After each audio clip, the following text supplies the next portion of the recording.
So the next question is, this question is for Pakiza. So there is this famous stating that अगर आपको कोई concept अच्छे से सच्ची में समझ आया होगा then you should be able to explain it to a 5-year-old. So ऐसा क्यों होता है? हमारे लिए जो मुश्किल academic topics होते हैं उनको आसान language में convert करना इतना मुश्किल क्यों होता है? Before Pakiza answers this question, let me tell you guys that this is a very famous study technique that is known as Feynman's technique. तो इसके अंदर क्या होता है, अगर आपको कोई कंसेप्ट समझना है तो आप पहले वो कंसेप्ट समझेंगे, फिर अगर आपको याद रखना है उसको लॉन्ग टर्म के लिए तो आप क्या करेंगे, आपको वो कंसेप्ट किसी को समझाना है, आप उसको किसी को पढ़ा सकते हैं या फिर मतलब you can just click a video of yourself और आप किसी प्लस देवार को पढ़ा सकते हैं. So it's very helpful. So let me know पाकिज़ा's ओपिनियंस. अगर हम में पोटेंशियल है किसी चीज़ को करने के लिए तो हम बहुत अच्छे तरीके से कर सकते हैं. किसी चीज़ को अगर हमें कुछ करना है तो पहले उस चीज़ को हमें खुद के अंदर अपनाना है कि हम उस चीज़ को हमें उस चीज़ को अच्छे तरीके से अपने अंदर लाना है, हर एक कंसेप्ट को लाना है ताकि हम दूसरों को कह सकते हैं और हम अच्छे तरीके से कर सकते हैं. अगर हम खुद के अंदर इन चीज़ों को अच्छे तरीके से ला सकते हैं तो हम किसी को भी कह सकते हैं, फिर वो 5 साल का कोई बच्चा क्यों ना हो.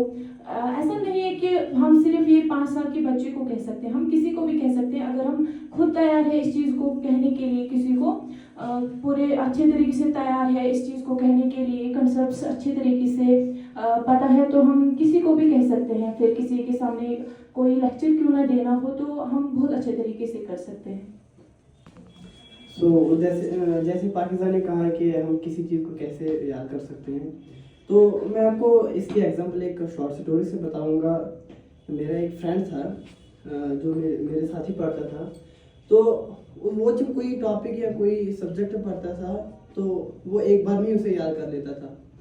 तो मैंने सोचा एक दिन क्या पता इसके पास कोई मैजिकल पावर है क्या. तो उसने कहा कि नहीं, मेरे पास कोई मैजिकल पावर नहीं है. तो उसने मुझे 2 रीज़न्स बताए. उन 2 रीज़नों ने मेरी पूरी लाइफ चेंज कर दी है. तो शायद आपकी भी लाइफ उस 2 रीज़नों से चेंज होगी.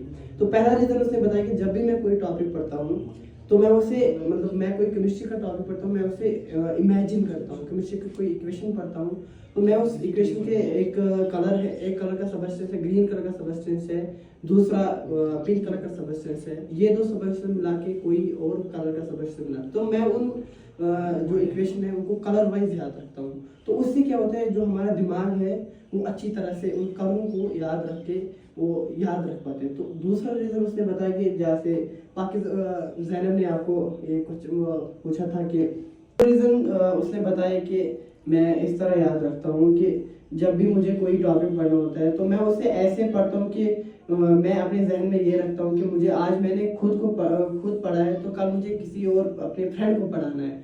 तो इसीलिए उसने कहा कि मुझे कोई रीज़न मिलता है पढ़ने का. तो जब भी हमें कोई रीज़न मिलता है पढ़ने का तो हमारा जो दिमाग है, हमारी जो मेमोरी है वो बूस्ट होती है.